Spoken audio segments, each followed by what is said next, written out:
Hi, everybody, and welcome back to another defensive scenario breakdown. My name is Alex from Highland Firearms Academy, and welcome to my castle.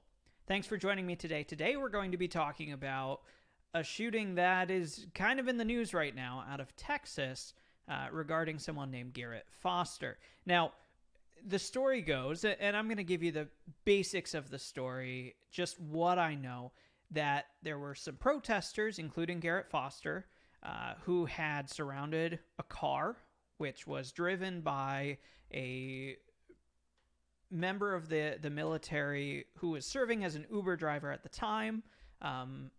Garret Foster, who was carrying an AK-47, was shot and killed by the driver of this car. So today we're going to take a look at some of the video from this shooting, and hopefully I fixed all the audio issues since my last video, but, bear with me. We're still trying to figure out how all of this works. And after we review that, I have another video clip that I just kind of want to talk about and discuss how it applies to kind of a self-defense scenario, right? So first, let's move over to the news report of this incident. Okay, so this happens fast, so here's a car. Wait. It's so blurry, it's really hard to see. I believe that Garret is over in this area, if I remember correctly. We heard 5 shots, and then, of course, the person with the phone here filming, he takes off. 3 more shots. As far as I know, just the one victim being Mr. Foster. Just absolutely horrific stuff. Absolutely. These kind of situations always hurt me because as someone who has spent a lot of time just thinking about what it would be like to be in a self-defense scenario, the last thing that I ever want to have to do is take another person's life, right? That is at the bottom of my list of things that I'd like to do. Contrary to what a lot of people think, no, we're not hoping to be Rambo, hoping to go be heroes, because, that represents a risk to my life every time. And I dread the day that I might be in that scenario, crapping myself because I think I'm going to die. So, every time these kind of things happen, it hurts a little bit because I know that situation was not good for anyone involved. So,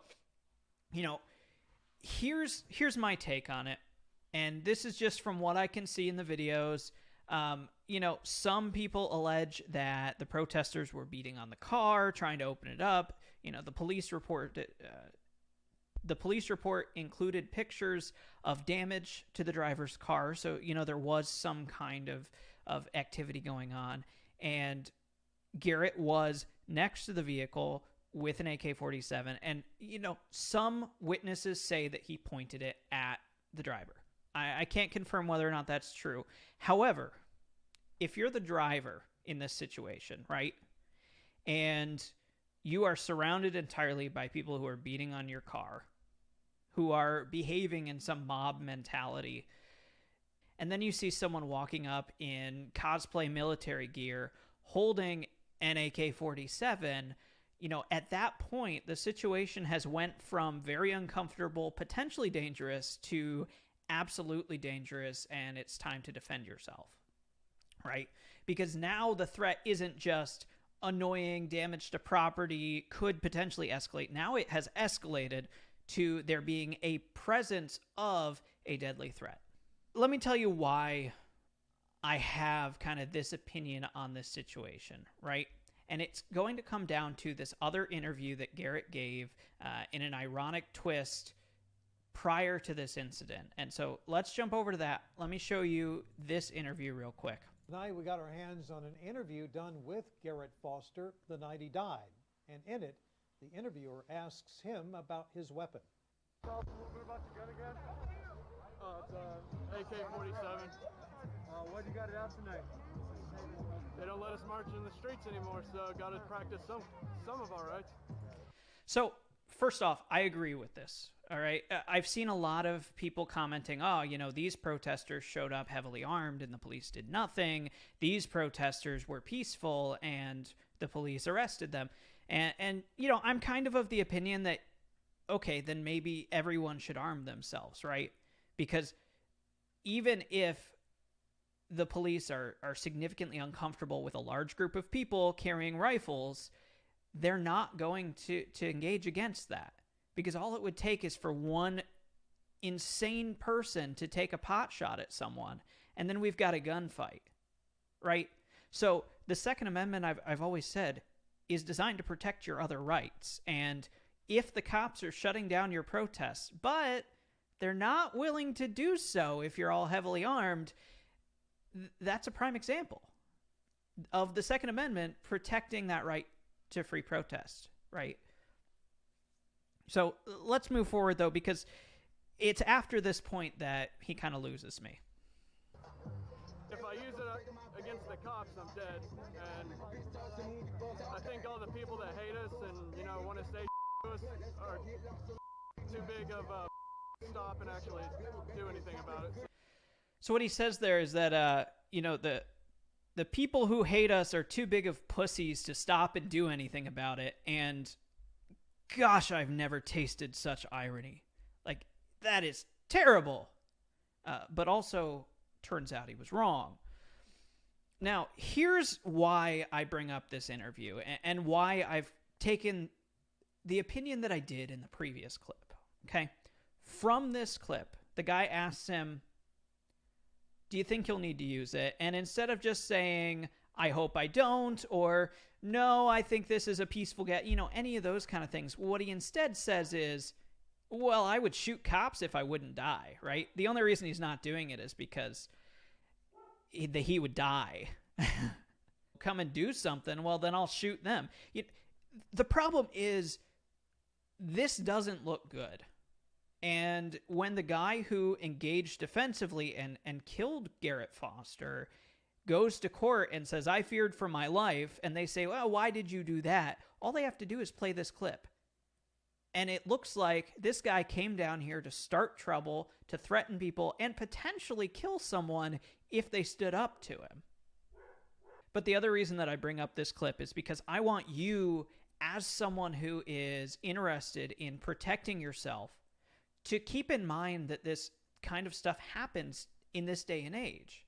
You can't go around saying stuff like this because God forbid you ever have to act in self-defense.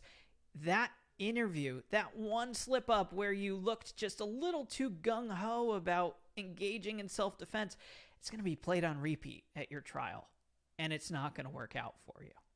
It's the same reason that I tell people your concealed carry gun should be bone stock. If you do anything, upgrade the trigger, but do not get a brightly colored, painted, extended magazine, ridiculous setup, because when the prosecutor shows that picture to the jury, he's going to say, look, this guy loved his guns, he wanted to use it. It's the same thing.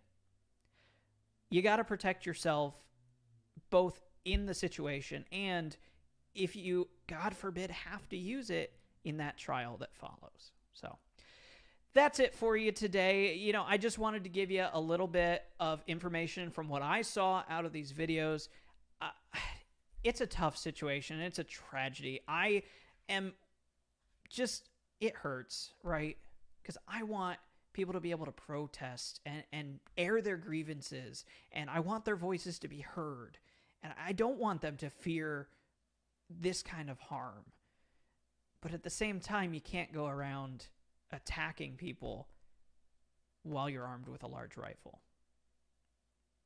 That's it for today. My name's Alex from Highland Firearms Academy, highlandccw.com. Head on over there, join our mailing list, and sign up for an online concealed carry course. Get started today.